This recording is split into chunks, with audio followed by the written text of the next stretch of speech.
Nakapag-Christmas village na ba ang lahat? Kung hindi pa, sign na to para pumunta ka bago pa mapundi ang mga ilaw nila. Pagpasok mo pa lang, bubungad na sa'yo yung mga Christmas light nila at maa-amaze ka talaga sa sobrang ganda. Siguradong matutuwa ang mga bata, kahit nga isip bata, siguradong matutuwa. Ang mga time na yan, medyo marami na ring tao kahit maaga-aga pa. Naghanap-hanap na nga rin kami ng pwedeng maparkingan dito. At dahil marami na nga tao, marami na ding mga sasakyan na nakapark. Kaya naman, struggle is real talaga. After 1 year, ay 10 days lang pala. Finally, nakahanap din kami ng pwede naming mapagparkingan. At dahil medyo napalayo, naglakad na lang kami papunta mismo sa park. Isa nga pala sa mga makikita mo dito sa village nila ay yung malaki nilang Christmas tree. At syempre, napapalibutan ng maraming Christmas light. Kahit saan ka naman nga lumingon dito sa park ay punong-puno talaga ng mga ilaw. Maski pa nga yung mga puno ay nilagyan din nila. Kaya naman kahit saan ka tumingin, maaaliw ka talaga. Hoy, sino ka naman dyan?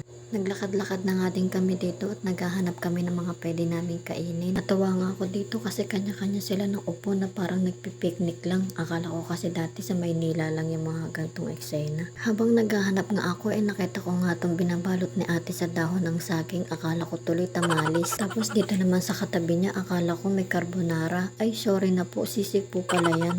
Na-excite din ako sa nakita ko dito, grilled seashells daw. Ito pala sila yung magpipinsang tahong, talaba at iskalo. Madai ka rin talaga makikitang iba't ibang pagkain dito. Sa sobrang ang dami, ikaw na lang talaga ang mauumay at ang ending hindi ka na rin makakapili ng bibilin mo. Charis, pero magbaon ka na rin ng mahabang pasensya dahil sa bawat booth ay mahaba ang mga pila.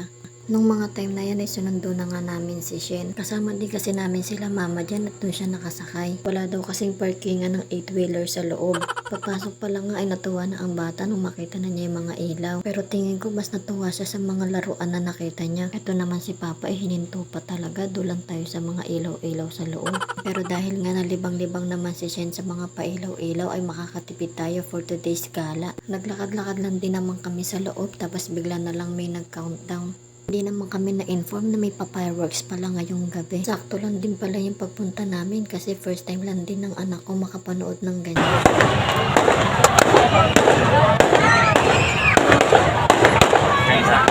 Wow!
Medyo matagal din yung fireworks, nangawit nga yung bato ko kakatingin sa taas. Pero sulit naman sa ganda, sa bagong taon ka na ulit makakapanood ng ganyan. Hoy, sino naman kayo dyan?